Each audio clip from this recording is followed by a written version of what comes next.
New York is straining under pressure. Its trains are overcrowded. Housing is scarce. Rising seas threaten entire neighborhoods. And yet, instead of slowing down, New York is building bigger than ever before. Tunnels are being carved beneath Manhattan. Towers are rising on top of live rail yards. Entire new districts are being planned, and billion-dollar seawalls are being raised against the ocean. Together, these megaprojects total more than $150 billion. But here's the real question. Will they save America's greatest city or sink it under its own ambition? New York's first megaproject isn't visible from the skyline. It's hidden far below it. East Side Access, now known as Grand Central Madison, connects the Long Island Railroad to Grand Central Terminal, a project more than half a century in the making. Its final cost? $11 billion, nearly triple its original budget. The challenges were immense. Crews blasted through Manhattan schist, carving out 8 miles of new tunnels and vast caverns beneath Midtown. At Harold Interlocking in Queens, the busiest rail junction in North America, engineers had to thread new tracks through a web of Amtrak, LIRR, and NJ transit lines without shutting down daily service. Ventilation caverns, signal rooms, and emergency shafts all had to be built in the tightest spaces imaginable. Construction often slowed to a crawl, with delays triggered by disputes between the MTA, contractors, and the federal government. At one point, critics pushed to cancel the project entirely, but after decades of stops and starts, the new concourse opened in 2023, a granite-lined space as large as Madison Square Garden, ready to serve up to 350,000 riders daily. To commuters, it is relief from Penn Station's crushing crowds. To critics, it remains a cautionary tale of cost overruns. But to the city, it is proof that even the most delayed projects can eventually be delivered. And while this one burrows underground, the next attempts to build an entirely new city in the sky. Hudson Yards isn't done. What we see today, the towers, the vessel, the edge, is only Phase 1. Phase 2 will cover 13 acres of live rail yard, with a platform strong enough to hold a city. The cost? Up to $20 billion. The engineering is daunting. The platform must straddle dozens of active tracks, while trains keep running below. Engineers must build fireproofing, smoke vents, and emergency exits to make the rail yards safe. Cooling systems must constantly draw hot exhaust out from beneath millions of square feet of towers. Few deck-over projects of this scale exist anywhere in the world.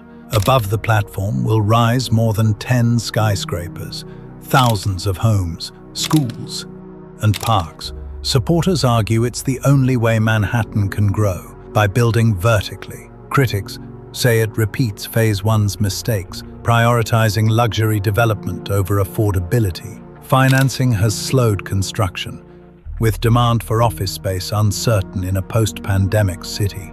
But if it moves forward, Hudson Yards Phase 2 will cement New York's reputation as the master of building on the edge of the possible. And while Manhattan stretches upward, Brooklyn is rewriting its own skyline. Brooklyn's megaproject doesn't hide underground or behind Midtown glass. It rises from the East River. The Domino redevelopment is transforming the site of a historic sugar refinery into a $2.5 billion district of towers, parks, and riverfront promenades. At its heart is One Domino Square, twin towers of 55 and 39 stories, bringing more than 1,000 new apartments to Williamsburg. Construction cranes dominate the waterfront, with glass facades rising higher each month. The public park is already open, giving residents access to the river for the first time in generations. But the engineering challenge is real. Built directly on the river's edge,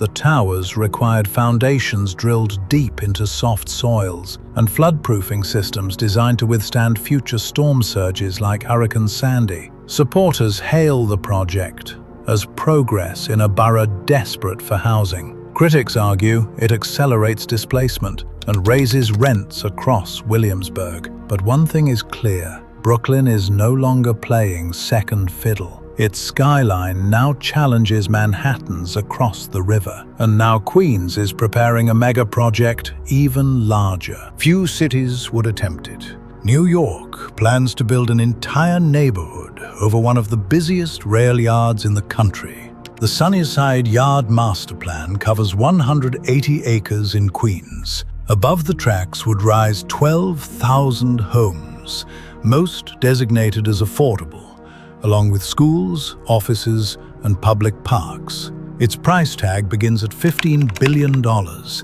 but some estimates push closer to $30 billion once engineering is factored in. The politics are fierce. Supporters call it Hudson Yards for the people, a chance to build affordability and equity into New York's next mega project.